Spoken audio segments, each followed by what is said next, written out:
we have a keynote speaker coming, and I can't say how pleased I am to be able to introduce Dr. Katie Hearn. Before I talk about Katie, I'll just remind you of something that Chris Hutt said yesterday in his keynote on advising strategies, and that is that the outcomes we get are frequently the design of the system that we've built. And that's one of the things that we will be hearing about. So now I can get back to talk about Katie. First and foremost, she's a faculty member and a teacher. She's a professor of English at Skyline College. And in that role, she recognized the results for students entering the developmental education were not what we'd want to and what we anticipated, nor what was acceptable. So she, along with the compatriot Myra Snell, founded the California Acceleration Project. Their work with other partners was instrumental in changing the landscape of remediation in California. I'm not going to steal Katie's thunder. I'll let her tell you all about the changes and the results. But I do want to say one more thing. So before I turn the Zoom over to Katie, there is one thing in the bibliography I want to bring up to everyone. Katie has a link to Ohio. So Katie received her bachelor's at New York University, and then in a tremendously wise move, came to Ohio and got a master's degree from Bowling Green. Then in maybe not so wise a move, she moved on to California. Well, maybe not so wise for us, but for her. So and she has been there since. So I'm pleased to welcome Katie back to Ohio and join us on this Strong Start convening.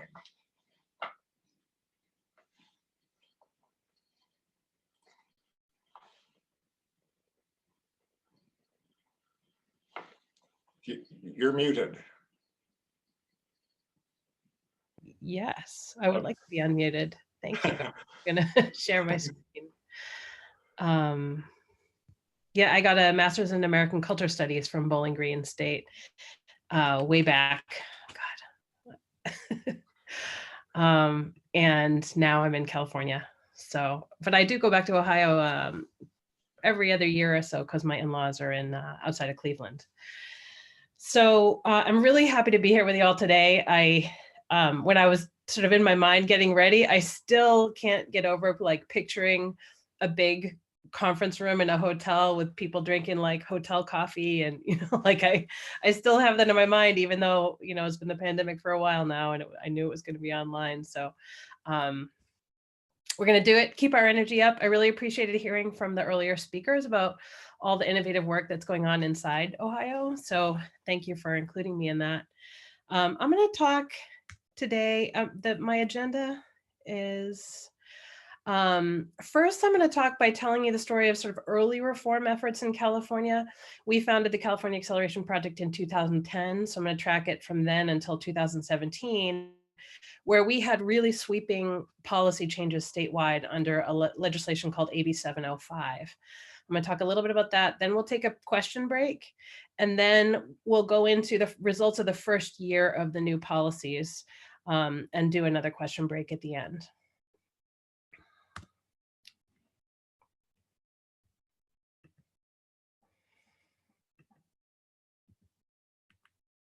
I'm having trouble advancing my, oh, there we go. Okay. All right. So I first just want to speak from my own role as a faculty advocate for change. In 2009, my partner in this work, Myra Snell, who's a math professor, helped me to understand that every developmental course in a student's path reduced their likelihood of completing the college level course and therefore, earning a longer term degree. And it was really shocking to me at the time. And I remember sort of going back and forth with her and being really skeptical of what she was saying. And she made me take a calculator and sort of calculate, if 70% passed the course and then 70% continue to the next course. And, and when I finally understood that it was sort of structurally guaranteed that developmental courses, instead of making students more likely to complete their goals, made them less likely to complete their goals. It was shocking. And it just sort of, I remember my response was, we have to tell people, like, this is a huge deal. We have to tell people. So Myra and I sort of became traveling evangelists for change. And we did workshops all around the state, conference presentations, anybody that would invite us to speak, we would show up to try to spread the word about this. And our basic message was sort of a two-part message. First, when we're speaking to faculty, to say, no matter how well we are teaching standalone developmental courses, this structure was guaranteed to produce poor outcomes for students because of the attrition that's baked into it. And then the second thing part of our message to faculty was that we knew that students were much more capable than our traditional remedial structures had given them credit for. And we were teaching accelerated developmental classes ourselves, and we knew that students were capable of much more than traditional remedial classes were asking of them. So in all the workshops we were giving, we put out a call to faculty to come and work with us and do something different with developmental education. And some people stepped forward to work with us. and often these people were the kind of people who would be the hot dog on Princess Day, like just a little willing to be different, I guess. And in the early years of our work with colleges, we were mostly helping colleges to develop accelerated pre-stats courses and accelerated reading and writing courses. So sort of one level below a college gateway course. But then around 2015, we expanded our strategies to include placement reform, specifically using high school grades for placement and corequisite remediation. And so I'm going to share a couple of data highlights from colleges that stepped forward and voluntarily implemented these changes with us. And I'm going to focus on 2016, because that was when we had first started doing the placement reform and corequisite remediation at a large scale. So first, I'm going to talk about using high school grades for placement, and I'm going to spotlight data from College of the Canyons, fall 2016. And this is a student named Andres Salazar. And he was placed into arithmetic by AccuPlacer at the college, which meant he was going to have to take 2 years of remedial classes before he could take the statistics course that he needed for the degree he was going for. With this starting placement, his likelihood of completing transferable math course in 3 years was 12% at his college. Statewide in California, it's 6%. His goal is a bachelor's degree in music conducting, so he's not going to be building bridges. He needs some quantitative reasoning for his life, but he's not in a calculus-based path. In high school, he earned an A in Algebra 2, so he had completed his high school math requirements. In high school, his GPA was a 4.0.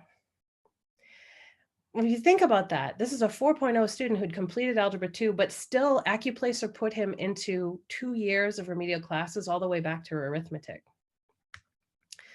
So because College of the Canyons was one of the first to implement really ambitious use of high school grades for placement, he was able to enroll directly in statistics, and he earned an A there. And so he completed his transferable math requirements in 1 term and not 5. And when we followed up with him a year later, he had already transferred to the California Institute of the Arts.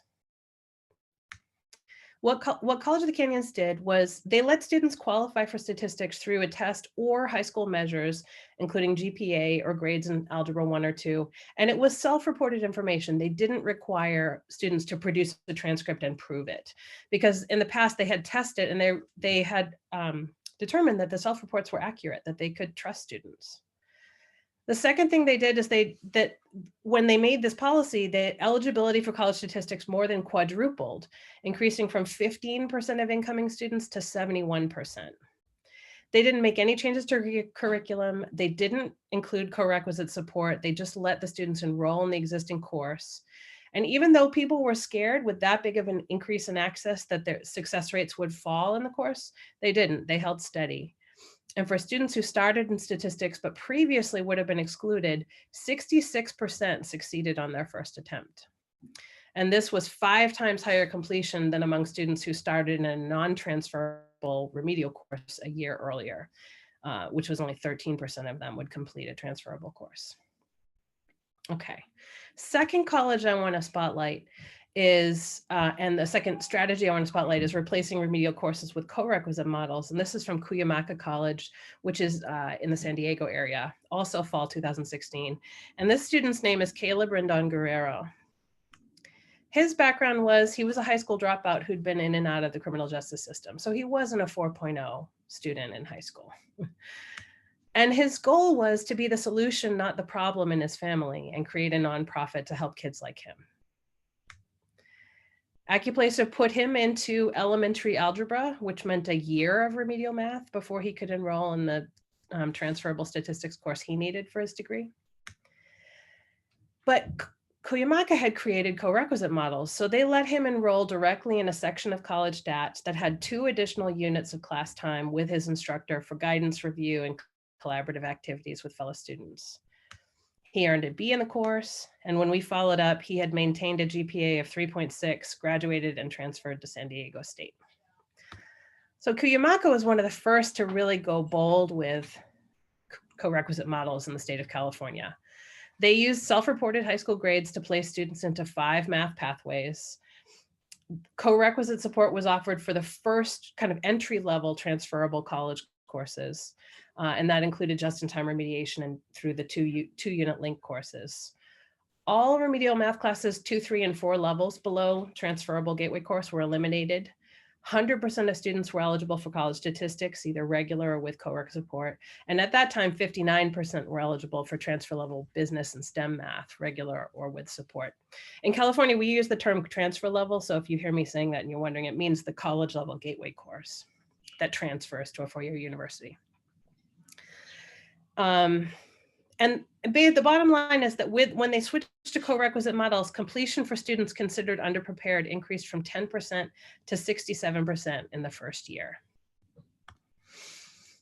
There were other hot dog princess colleges that worked with us in this time frame to be the first initiators of co-rec models. And this is from a study by the Public Policy Institute of California. And what you can see is that the gray is the co-requisite completion of transfer level English in 1 year.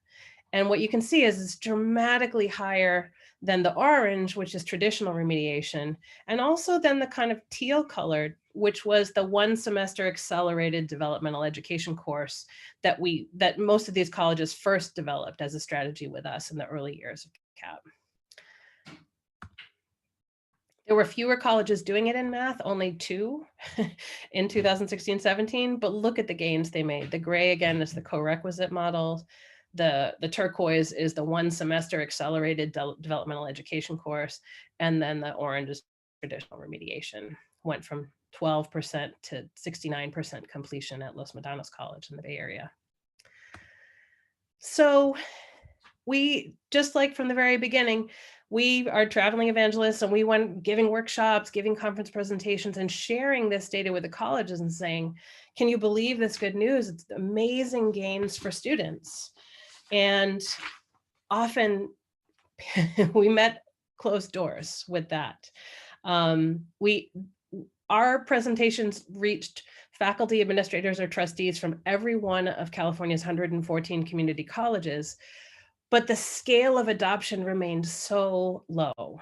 And some colleges would offer a couple pilot sections and never grow it. Other colleges would have success in English, but they couldn't get their math faculty to even come to a workshop to learn about these strategies. And we were having a special difficulty making inroads at colleges that had really large proportions of Black, Latinx, and low-income students. So this is where we were in 2017. We were in the kind of the blue zone across here was where we were. And then the big frickin' wall, and where we needed to be was on the other side of that wall. And we would, at several colleges, when we would give presentations and share this data with faculty, we would meet kind of crossed arms and faculty saying to us, we're not going to do that until somebody makes us. And so we started to think, maybe somebody needs to make you, which is a very strange thing for a faculty member to think. But we ended up sort of seeing that the stakes for our students were so high, and the damages of maintaining our traditional structures were so devastating for their dreams, that we supported legislation to change placement and remediation statewide in California. So in 2017, AB 705 passed unanimously the California legislature. And just in broad strokes, it requires colleges to use high school grades as the primary means of assessment in math and English. And it restricts, for the first time, colleges were restricted from placing students into remedial courses that would delay or deter their progress unless the college had evidence that they were highly unlikely to succeed in a transferable college level course.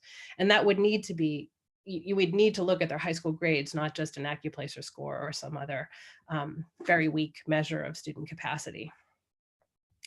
And it also, and this was the most powerful thing about the law, it set a new standard for placement, which is that colleges must maximize the probability that a student enter and complete transfer level coursework in English and math within a 1-year time frame, and it's 3 years for students in ESL pathways.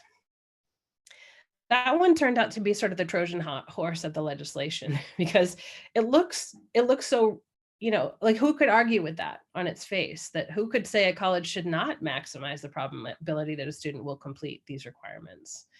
But what it meant when we look at the research, this was a really consequential clause in the law. So this core standard, basically translating it into simple language, it means that students should be placed into the course where they have the greatest likelihood of completing transferable college level English and math within 1 year.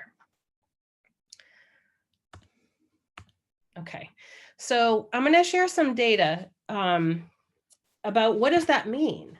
Because at the time the law was passed, we had certain research, but I think many of us believed that we could identify with research some group of students that would be better off starting in a standalone developmental course instead of a co-requisite model or just going directly to a transfer level course.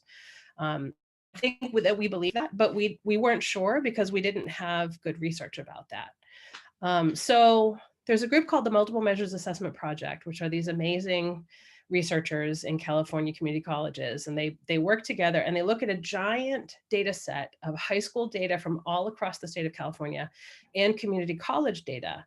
And they were looking for how do students with different high school grading criteria do when they enroll in different levels of our sequences. So the first thing I'm going to share is, and I want you to notice this is for college statistics, but the same patterns. I'll share the other data too. If you look at the bottom, the x-axis, this is their high school GPA. So the lowest group has a high school GPA of below 2.3. The middle group has a high school GPA between 2.3 and 3.0. And the highest performing group has a GPA of greater than or equal to 3.0 or greater than or equal to 2.3 with at least a C in pre-calculus. So those are the three groupings. And then what you can see is in the blue, this is how many students would complete a transferable statistics course within a year if they started one course below that, if they took one developmental non-transferable course. The lowest group had an 8% completion, the middle group had a 17% completion, and the highest group had a 45% completion rate. What if they just enrolled directly in college statistics without any co-rec support? This is their completion rate. And this is statewide data. And the thing that's really great about this is because California, we were supposed to be using multiple measures, but overwhelmingly, we were just using standardized tests, and we were not looking at students' high school grades at all. And so who got into developmental courses versus transfer level courses was not determined by their high school GPA. So you have very high GPA students like Andres Salazar starting in remediation, and you have very low GPA students starting in transfer level classes. And so you could really, if you look across the whole state of California, you could see, wow, they are doing much better if they just get into college statistics directly than if they start one remedial course below. And this is how they performed at the 5 colleges that were offering co-rec support at the time of this study. So these are the students that then have the greatest gains. So this is what the language of the law, maximize the probability that student will complete. When you look at this data, you see every student, even the low GPA students, have the best chance of completion if they start directly in a transfer level course, especially if they have co-requisite support. And then this is for business and STEM math, the sort of calculus pathways, same pattern. But on the x-axis, you can see that for the STEM pathways, the GPA and math course taking cutoffs are higher for these.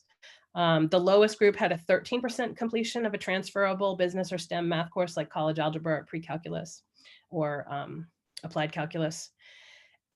The middle group, 34%, the highest group, 54%. If they were allowed to enroll directly in a transfer level course without co-rec support, it grew quite a bit.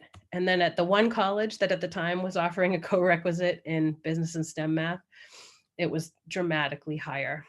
And in English, you can see the same patterns. So the bottom line, when you look at all this data together, is we thought that we would locate some students who could still be placed into remedial below transfer courses, but the data couldn't find any. And they even sort of did analyses for subgroups. What about, are there any racial or ethnic groups that would benefit from starting in remediation? Are there low income students with disabilities, students with really low high school GPAs, students who didn't complete Algebra 2 in high school, non-native English speakers who graduated from US high schools? In all cases, the students have 2 to 3 times higher completion if they enroll directly in a college level transferable course than if they started in a remedial class, including all those groups that people were sort of inclined to worry about and to think they might be harmed. So to give a sort of a metaphor, here's the Golden Gate Bridge from the Bay Area. This is before AB 705. Our placement policies allowed only fewer than 20% of incoming students to begin directly in a transferable college level math class. And then after AB 705, virtually all students can enroll directly in transferable college level English and math. So it's a really massive change for our system. And even though all the research was pointing to this change being good for students, I think a lot of people were holding their breath. Like there was still a lot of trepidation that students might be harmed by these changes. So I'm going to share some data from the first year of AB 705 implementation. But before I do, I want to open it up for questions. So if you could use the chat box to pose questions about the preceding slides. And then I think, Paul, are you gonna moderate? Oh, Katie, I'm back. I will do the Tom, moderating. Yep. Okay, and there are a couple of questions out there. I think I'll start with one of the latter ones first. In implementation, and remembering that Ohio, we don't have the law, and we have a very our institutions' curricular decisions are independent. So what would you say is the role of, say, the mid-level leaders like chairs, deans, in both the design and then the movement towards co-requisite? I think at some of our early implementers that were often had very supportive mid-level administrators, and some of the things that they would do would be find money in one place or another to give a full-time faculty member reassignment to lead trainings, and give stipends to participants to sort of be trained in different ways of teaching. If you're going to switch from a traditional remediation model to a co-requisite model, how do you teach that? Like, so that was really important. Another thing that administrators have done is to make sure that things flow really smoothly in the registration process. Or I think some of the braver administrators post AB 705 have just used their scheduling authority, because I don't know how it is in Ohio, but in California, administrators have authority over the schedule of what classes are offered. And at some colleges, the administrators just held a line and said, we aren't going to keep offering those classes. Your data is very clear. So those are some things that mid-level administrators did. But I will just say that until we had the policy change, we had only very incremental adoption, very, very at a scale. I mean, we're the largest system of higher ed in the nation. And we were reaching in math in 2015-16, like 10% of students with any kind of accelerated remediation in math, even very weak models that had low low gains. So I think that one of the takeaways I would offer for Ohio would be to start thinking about policy change.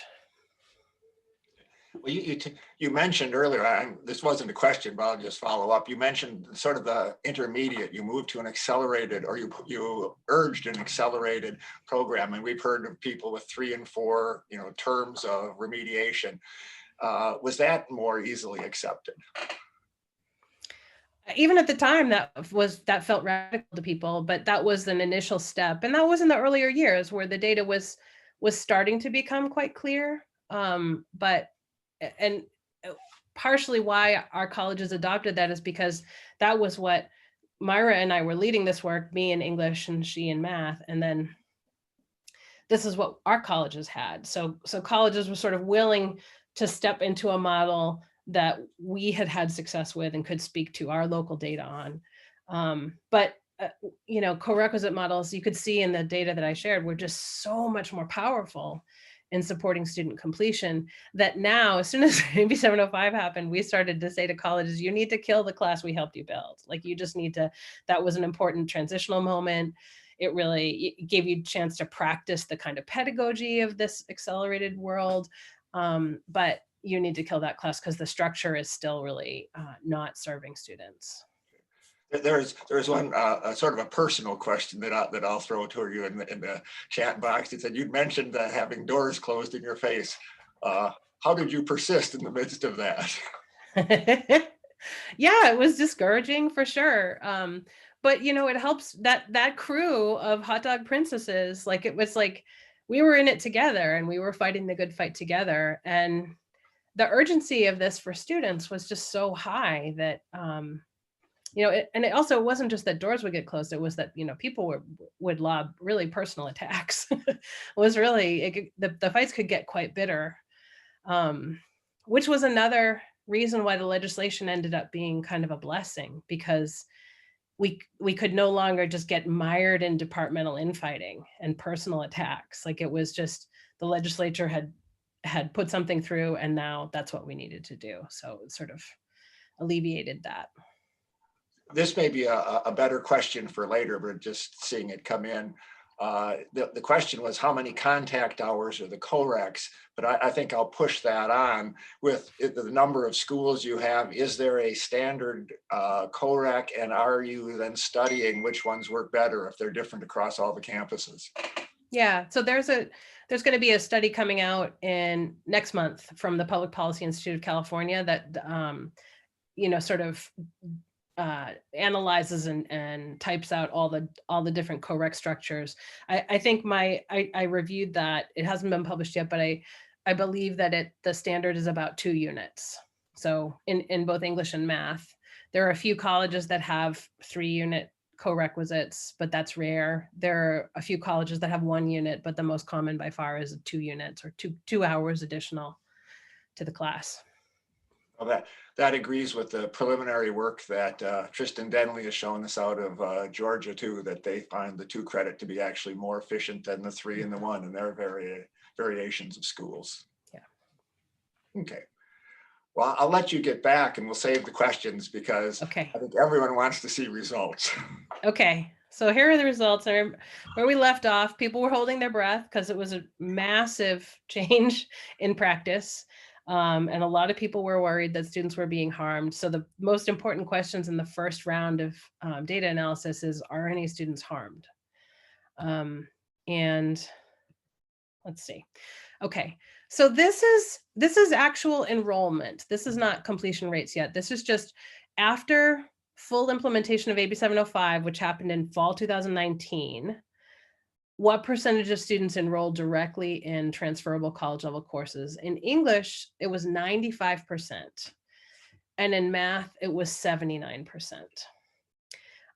So what you can see in that data is, I think probably the most important factor to know is that in English, a lot of colleges eliminated all of their standalone developmental courses, or they or they really, really dramatically reduced them. And in math, a lot of colleges wanted to hold on to those remedial courses. So AB 705 says we really can't require students to take them, but we can continue to offer them.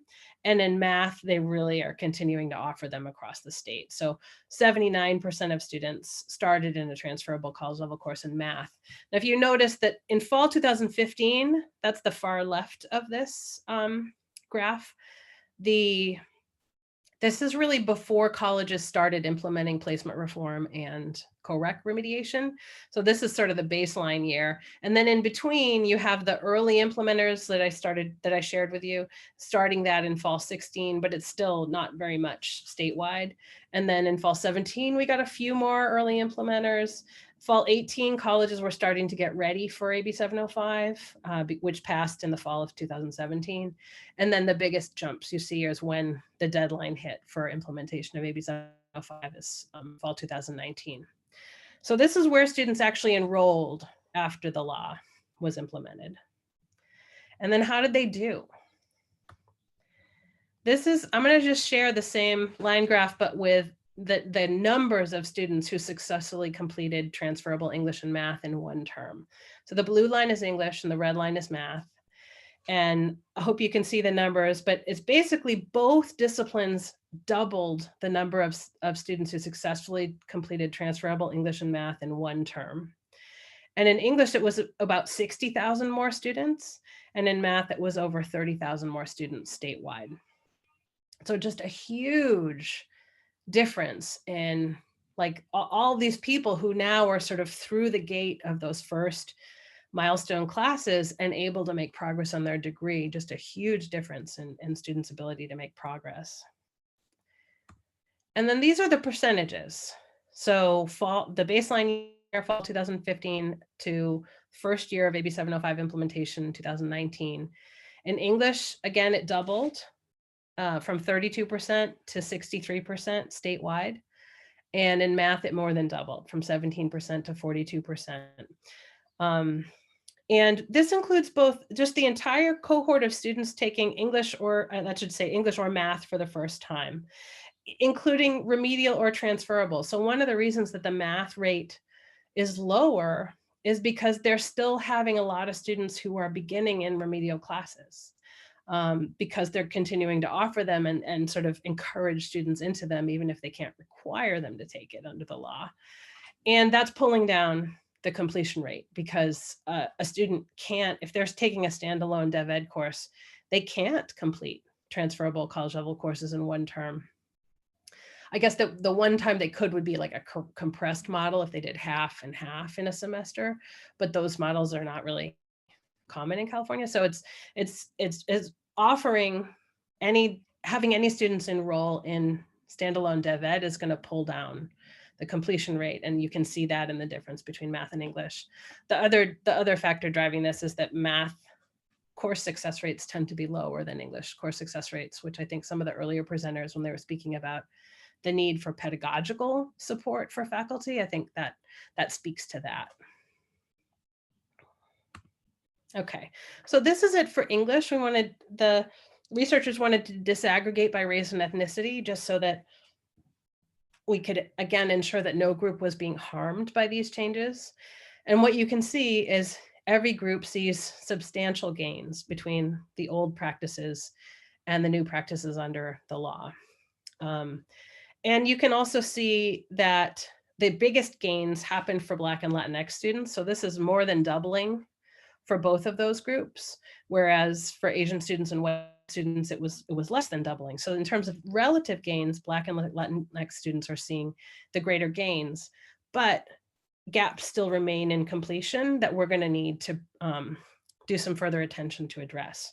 So that's English. And then math, again, dramatic improvements for all groups. Still some pretty sizable equity gaps. But again, no group is being harmed. And in terms of the equity gaps, one thing that we're seeing is that colleges that have higher proportions of Black and Latinx students are more likely to hang on to a lot of remedial classes. So that's sort of it's driving at least a piece of the achievement gaps, is that if Black students are more likely to attend, Black and Latinx students are more likely to attend colleges offering a lot of remedial classes, that's going to be a factor in their lower completion rate statewide. Okay, and then two other groups that people worry a lot about are students with disabilities and students with weak high school backgrounds. So this is the one-term completion rates in math and English for both of those groups. So on the left, we have disabled students in English. Their one-term completion rate went from 18% to 47%. And in math, it went from 7% to 29%. So this is a group, for me as a teacher, this is a group we still need to worry about. And I think we might need to continue to try to refine our interventions and support for this group. But there's no question that they're better off now under these changes. And then in English, the lowest GPA students went from 10% completion in a term to 33%. And the lowest GPA in math went from 3 to 15%. So even the students that we are worried about and as at risk are seeing substantial gains from these changes. So that's we're now in our second year of implementation of the law in English and math. And the results are good. The early results are really good, but we still have a number of areas for ongoing attention. The first is the issue of inequitable implementation driving inequitable results across our state. So colleges, the law said colleges, really restricted colleges from requiring remedial courses, but allows them to keep offering them. And at colleges that are still offering a lot of remedial courses, that's depressing students' completion rates and driving equity gaps. In fall 2020, only 15 of the 114 colleges offer less than 10% remedial course offerings in both math and English. And Black and Latinx students are more likely to be at colleges maintaining large remedial math offerings. So as a state, we've made, I feel like the changes of AB 705 are made huge progress in sort of dismantling the structural barrier that was driving inequity. But there are other drivers of low completion and inequity that we're going to need to get a handle on. So one would be support for students' basic needs. Housing and food insecurity are really high in California. And like I'm in the Bay Area and housing insecurity is really high. I regularly have students who let me know that they're homeless. Faculty mindsets is another driver of low completion inequity. For example, deficit orientation, fixed mindset views of students, and also I think in general, a tolerance for low course success rates. That if you have in math, there are colleges where it's very common to have success rates in the 30% range. And I'm sort of feeling like, why are we tolerating that? Like that's not acceptable. But if we do have a tolerance for that, then we aren't likely to make the changes that might impact that. And then I think issues of implicit bias in the classroom are going to continue to need attention. And then the last thing I would point toward is like new interventions for students with poor outcomes. For example, we know that students with high school GPAs below 2.0 are having some of the worst outcomes, and it's predictable. We can predict that. So why don't we have some proactive supports set up for them, such as case managers for students with these GPAs? Some of our programs, like for EOPS programs, have case manager counselors assigned to students, and those programs tend to get much better outcomes than if the students are just sort of cast in the larger pool of the college and on their own.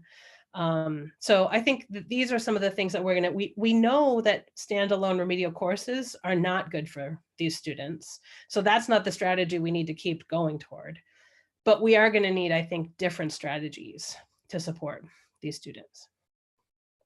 Okay, questions? Tom. Coming back on. Okay. One just. I can go back to slides if anybody needs me to go back to slides. Okay. This one may need to go back to a slide. The person noticed that the one-term number of students passing doubled, but asked about the rate. Are there more students in there, so the passing rate might be less, but the number getting through more. I think I showed that, but let me go back.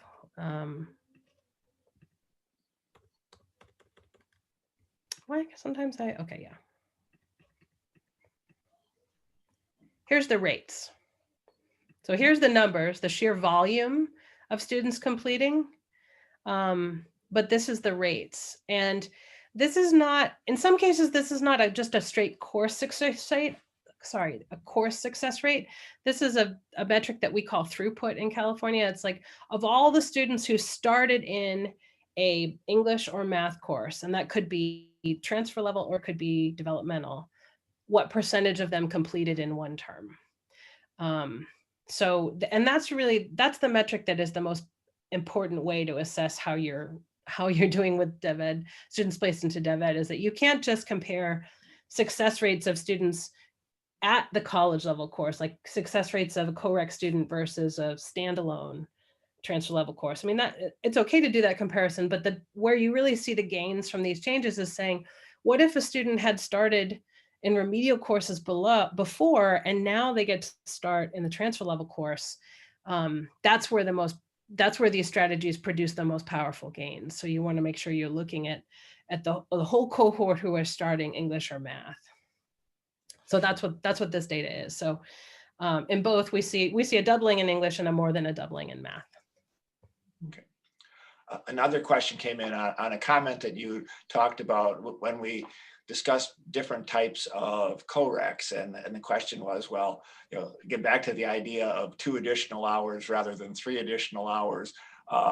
Is there other support for that, or how you said there's a paper that'll be coming out from that on California. So I guess there's a follow-up, because I know we have all variations in the state, 1, 2, and 3 credit hours. We have all variations in the state too, where we tend to be a local control culture in California. But I think it's because we have 114 colleges and they all have a lot of local control to design support in the ways we've lost local control in terms of saying we can just assign everybody to remediation no matter what. Like, we used to have that local control. AB 705 changed that, but we maintain local control over pedagogy, over how we structure the units, whether it's the same instructor, different instructor. My sense from the scan of the state that I've seen is that the 2 units is the most common, and having the same instructor teach both is also the most common. But we don't yet, and when they interview faculty, they talk about what are some of the pedagogical changes that they've made. And there we see, because we've been doing faculty development around accelerated pedagogy since 2010. So the principles that we in CAP have sort of supported faculty to use in the classroom, like just-in-time remediation and relevant thinking-oriented curriculum, collaborative work, attention to students' affective needs. Those are some of the principles that we have helped colleges, when they're implementing these models, helped colleges to know how to teach in this way. And faculty often cite those as important to the success that they're seeing in the classroom, those principles. Some colleges have really strong supplemental instruction models or embedded tutors. So like in the co-rec I'm teaching this semester, I'm teaching a 5-unit English composition class and a regular 3-unit English composition course. And my 5-unit has a embedded tutor who's teaching it and who's supporting me. So if students start to fall away, she'll send them an email or a text message. She'll arrange one-on-one Zooms with them. She's going to do a workshop on Tuesday on citing with MLA style. So that's that. I think a lot of colleges have that, but we don't have good data that says to what extent colleges are doing that statewide and how's it influencing results. I think that's a later stage of research we're going to need to do. Okay, a question came in that's probably will make you smile. What were the biggest challenges you faced in getting Assembly Bill 705 looked at and then passed? Okay, so here I want to be clear. Even though I'm speaking I said at the beginning, I'm speaking from my role as a faculty advocate.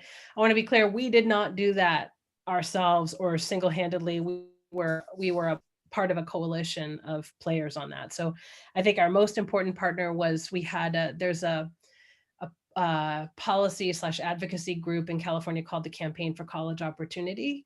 And they do a lot of legislative work. They focus on both the UC, CSU, and community college systems, and particularly on questions of equity. So we had been in dialogue with them for years before AB 705. And they were the ones who sort of recruited the legislator Irwin to be the author of the legislation, and then who looped us into the process. So one of the roles that we played was, like, when there were suggestions for amendments to the legislation, they would send the suggestions to us and we would say, oh my God, don't accept that one. Like, that's like, the person's trying to gut the law with that. It looks kind of neutral on its face, but it's going to gut the power of the law. And so we played that role. We published op-eds, we published results from colleges. Like, we just published reports to sort of show the power of these reforms for students and the inequities of our existing system. The chancellor's office, we have for the first time since I've been in the system, we have a very bold, change-oriented, equity-oriented chancellor. And he and his team supported the law. Our statewide academic senate opposed the law. When it went to the governor's desk, they suggested that he oppose it, not sign it, but they didn't win. So I think the biggest challenge we faced was navigating opposition to the law and making sure that it didn't derail the law passing. And then once the law was passed, it had to be turned into sort of regulation and implementation guidance from the state. And again, some faculty who are opposed to these changes were doing a lot of efforts to try to water down what the law meant, and including like trying to kick me and Myra off the committee, the statewide task force on this. Like, they sent us an email one day. We just received an email that said, "Thank you for your service on this committee. Your 1-year appointment is up. Here's a list of other groups you could join." And we were like, but wait, you didn't appoint us to this committee. Like, we reached out to the chancellor's office and they were like, no, you're not leaving the committee. We put you on the committee.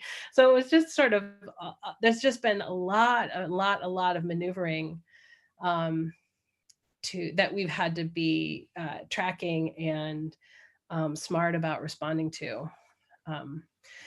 And now, like, and then some people who remain opposed to this work are trying to say, look at the volume of failures that's growing. Well, it's because, like, more students are enrolling in these classes. So more students are passing them, and also more students are failing them. Like, that's what happens when more students are in a class. But they're trying to use that to say, see, this policy is a failure. And they never will acknowledge that our past structures had been failing students so much. So they will never talk about throughput rates. Like, of the students who started in remediation, how many completed before and how many are completing now is a conversation they will try to misdirect all the time and just say, no, failures are rising. We need to go back to the old way. So it's sort of exhausting. It's like you have to keep on keeping on about paying attention to what people are saying and making sure that doesn't become the dominant story about these changes. Well, I got the message. We only have a minute left, so I'm going to ask 2 really quick questions. One, okay, I actually can help with an answer with. It feels good to be useful once in a while. And that one was, are you available to give this talk virtually to math faculty at my college?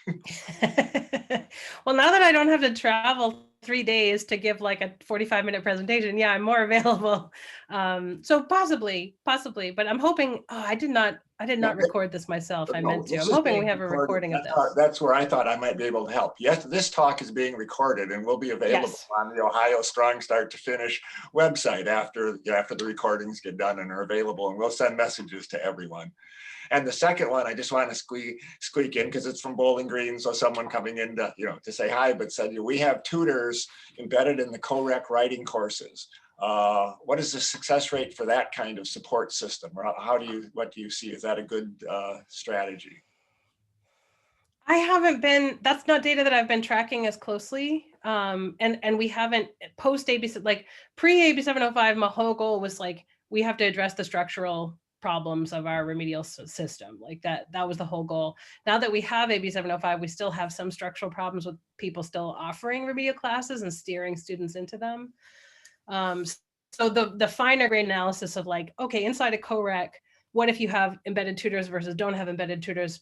We just haven't, it's all too new to have good answers on that. But I mean, from a faculty perspective, I have an embedded tutor in my class. I would say, yeah, that's a good idea. Like, yes, it's very helpful for me to have just another pair of hands, another set of eyes, and also somebody who doesn't have like if students are worried about approaching me as a faculty member, that they could go to more of a peer level person, I think is very helpful. Okay, well, with that, I do want to thank you tremendously for joining us. And again, I mentioned at the beginning, flexibility. You were scheduled to come on at 11. We didn't get to you till 11:30, sort of like being in an airport. But with that, we really appreciate your talk, the insight, what went on in California, and the great results that you're getting. So thanks for being here. And I'm going to give you a thanks for the students of California who have benefited from your and Myra's work. Thanks, Tom. I appreciate it. I've really enjoyed being here, and good luck, Ohio. Do good stuff. You can do it. Okay.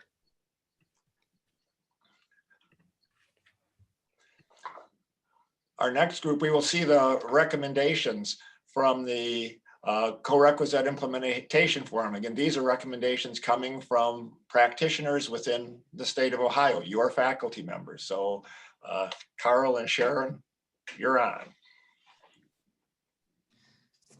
Okay, well, so I'm Carl Hess from Sinclair Community College in Dayton.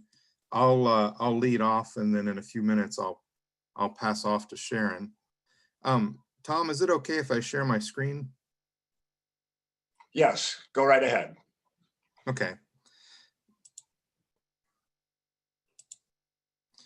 So I teach math at Sinclair, and I wanted to talk about the math specific recommendations. And I wanted to actually first address the second one. I'll just I'll quickly read it and then comment on it. The course level examination of co-requisite designs. Institutions should consider a review of co-requisite design principles and results for different gateway courses. See what instructional strategies as well as curricular designs may different courses based on the content learning objectives. Now, here's something key. Lessons differ among such courses as quantitative reasoning, statistics, college algebra, pragmatic logistics for co-requisite supports related gateway courses that may serve fewer students, like math for elementary educators, and discrete math should also be reviewed. So, I mean, here's what that means to me. When I first started thinking about co-requisites 5, 6, 7 years ago, it's been a while now. When we first started getting serious about talking about this in state level conversations in Ohio, my first thought was, what are we talking about here? Are we talking about taking the intermediate algebra course and having students take that at the same time as college algebra? That doesn't really seem like that would work very well. But as I listened to more people's ideas on what co-requisite remediation meant, and thought about the things that do seem to work pretty well, that a lot of us already do kind of without thinking about it. What I mean by that is, like I've taught calculus 1 for 20 years. I've taught it so many times that I just kind of know that when I get into covering the product rule, that before I even start, I need to review a certain type of factoring, because I know that most of the students will have forgotten that particular thing and they're going to need it right here. So, the more I processed what co-requisites could be and talked to other people and got their ideas, the more it became clear to me that really, rather than just taking the existing intermediate algebra course and using that as a co-req, we would have to really build something custom. It would definitely be very useful in say, a college algebra course right before you cover graphing rational functions, to review a topic from intermediate algebra, like simplifying rational expressions because it's going to be used.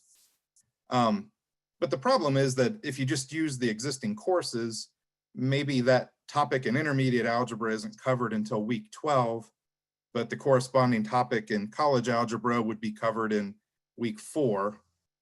So something we realized pretty early on was, I mean, you're going to have to build custom courses.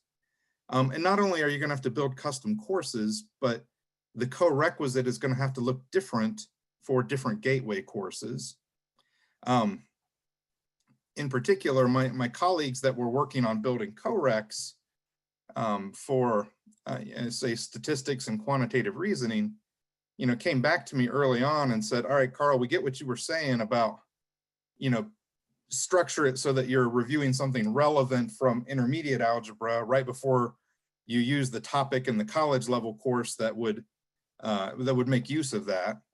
But here's the thing. Most of what we cover in statistics and quantitative reasoning doesn't use much from intermediate algebra or even beginning algebra.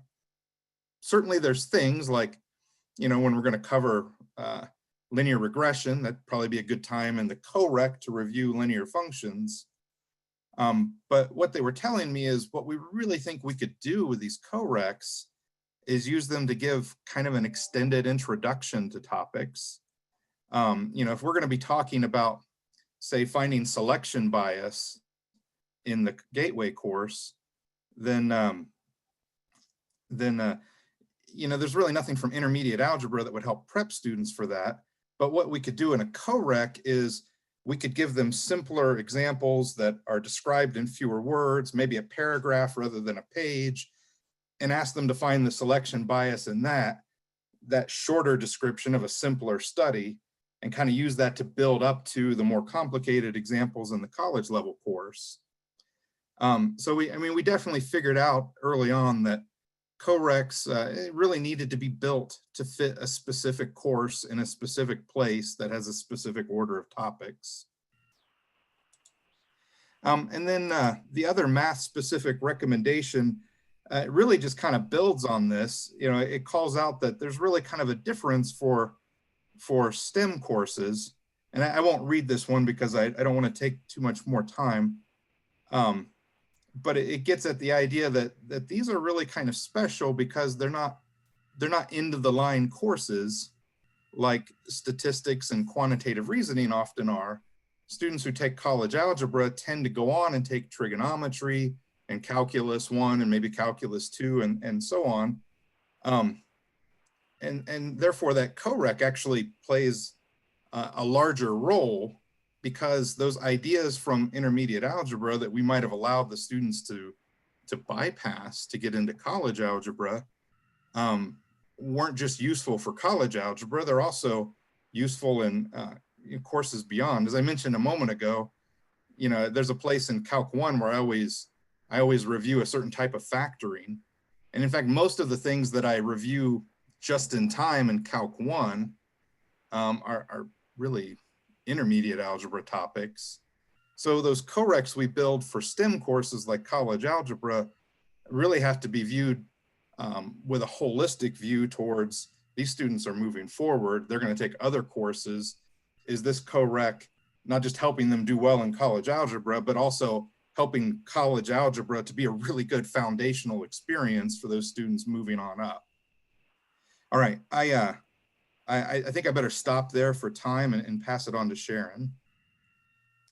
Thank you, Carl. I'm going to share my screen as well, eventually here, we hope. While I'm doing that, I will introduce myself. My name is Sharon Burns. I'm an associate professor of English at the University of Cincinnati Claremont College and the chair of the English Languages and Fine Arts Department. I had the privilege of working with the implementation forum over the last year, and there is where I learned probably more than I have learned from reading, research, and books. There are a lot of very skilled people there that I thought really helped this movement forward. So I'm going to specifically in the next couple of minutes talk about the English specific recommendations. I'm not going to read those to you, but I'm going to pick out the pieces that, as chair of a department that is focused on the implementation of co-requisite courses, what meant the most to me, and I strongly encourage the entire audience to go back and read this entire report. It's several pages. Total, there were 21 recommendations, and of those, there are 4 specific to English. So let me say here, it's kind of like when you took a test in college physics. There were only 4 questions, but there were parts A, B, C, D, F, G, and Z. So it's kind of like that on these recommendations in some areas, especially number 21, but they're specific to areas that needed to be included under that context. So I really encouraged my dean. I sent this report to my dean and associate dean and my faculty to read, and encourage you to do that as well. I want to focus, like I said, on these last 4 recommendations specific to English. So institutionally, what I have in multiple meetings with my dean and associate dean said is the very first recommendation that came online, and that is, this has to be an institutional priority. If we think that this is going to work and we're more and more convinced, it has to become a priority. And then other recommendations fall in line under that. And some of those specifically in number 18, yes, there has to be, in the state of Ohio, more research coming out of these kinds of initiatives to engage the rest of us to support the growing need. And this issue of equity becomes more and more focused. We are the regional institution of the University of Cincinnati. And as such, we encounter many students who have these needs, but yet don't have the resources to support it. So absolutely, in number 19, the on-site, I would call it repository of information and the ability to collaborate with others, a dire necessity as this is young in its implementation in the state of Ohio. There needs to be that faculty and high school collaboration. I've done several workshops in Claremont and Brown County with high school teachers and administrators. So we can create that kind of collaborative effort moving forward. I think that's only going to be a greater need, specifically as it has to do with co-requisite English remediation. And then the content, the content and the pedagogy. And I have to turn off the timer, don't I? That says it's time to be quiet. The content and the pedagogy, one of my serious worries and one of my biggest probably arguments, if you will, with administration is you can't continue to treat these foundational courses as if they're money makers for you. We need to focus on the content and the pedagogy that we know best supports our student learning. If anything goes wrong, if we can't get enough sections, the first thing that happens at my institution is we get a request from the administration you need to raise your caps in foundational English courses. We've got too much enrollment. We need more students coming in. Gone are the days of hiring adjuncts for us 2 and 3 days a week or 2 before the semester begins. So we have to find a way to continue to fight that argument. And that's simply going to be by educating our administrators and others who can make those key decisions above us, those of us who are in semi-administrative positions. So I think number 21 for me has educated me the most with arguments that I can make, and leads me to research further information about why this is. And I've called on national experts to say, please, can you help me support this argument? Because I'm going into a meeting and they have to understand why it's so important to keep these caps low, to keep the integrated courses, the co-rec integrated numbers between developmental and college level students maintained and at a base level. So those are things that I think I learned mostly from these particular reports and recommendations, and I strongly encourage others to participate in such efforts as well. Thank you.